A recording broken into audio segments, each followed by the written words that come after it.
pada periode awal Banyumas lebih mengacu pada suatu wilayah yang umum. Jadi suatu wilayah luas saja Banyumas.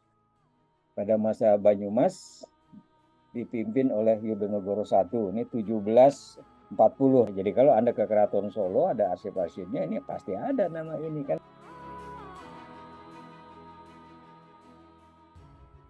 Ini kan wilayah yang luas tadi. Kita Luas. belum bicara macam menjadi 2 Wedana Bupati. Dalam masa pemerintahan 2 Wedana Bupati itu, daerah Cilacap tampaknya menjadi rebutan. Nah itu yang tadi itu, yang gambar itu sudah kita berikan di saat kita masuk ke struktur pemerintahan, Cilacap diperebutkan. Sesungguhnya daerah ini masih disebut Donan dan dipegang oleh Ronggo atau Rangga ya, Ahmad Dimran di bawah Banyumas Kanoman.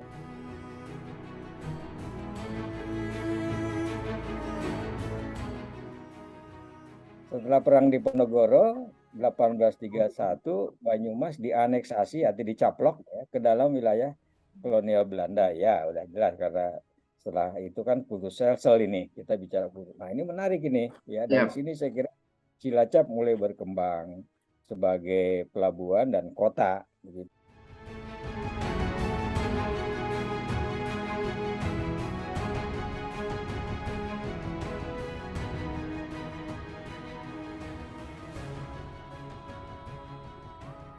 Kabupaten Cilacap ini pernah mengalami perpindahan ibu kota. Yang pertama di Dayaluhur, yang kedua di Majenang, dan yang ketiga di Cilacap Kota di pesisir selatan.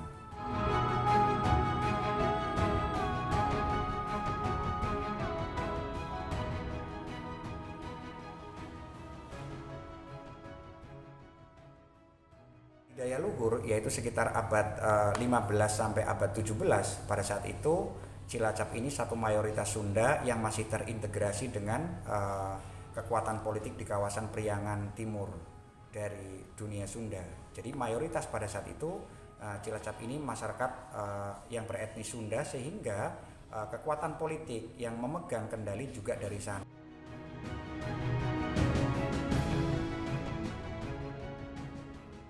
Dari Dayaluhur ini ibu kota dipindah ke Majenang. Nah, mengapa terjadi perpindahan ibu kota dari Dayaluhur ke Majenang?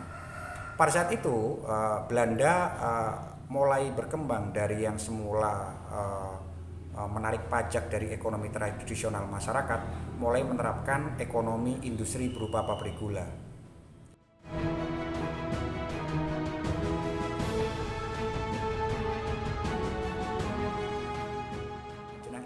Satu daratan yang lebih luas. Nah, pabrik gula ini membutuhkan satu infrastruktur rel kereta untuk mengangkut tebu sebagai bahan baku dari berbagai desa untuk diolah di pabrik gula yang kalau saat ini kita lihat itu ada di tepi Sungai Cijalu, Majenang.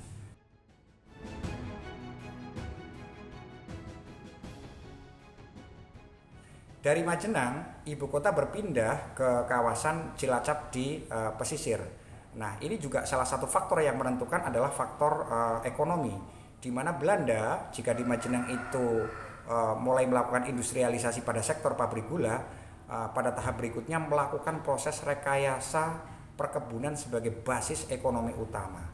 Nah, karena perkebunan ini skala besar, maka kemudian dibutuhkan satu infrastruktur yang juga luar biasa besar.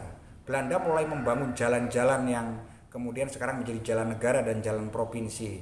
Juga membangun Cilacap, Tanjung Intan sebagai satu-satunya pelabuhan strategis di kawasan selatan Pulau Jawa.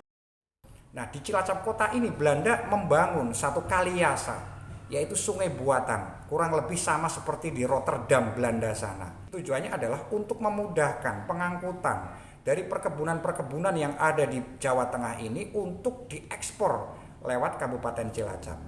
Nah, oleh karena itu, agar memudahkan kontrol antara aspek politik dengan aspek ekonomi, ibu kota pun dipindah dari Majenang yang ada di pedalaman menuju Cilacap yang ada di pelabuhan, sehingga secara politik dan ekonomi itu bisa terintegrasi menjadi satu, dan itu memudahkan masalah komunikasi administratif, komunikasi politik, serta kontrol terhadap berbagai macam sumber daya masyarakat untuk bisa dimanfaatkan dengan baik oleh Belanda.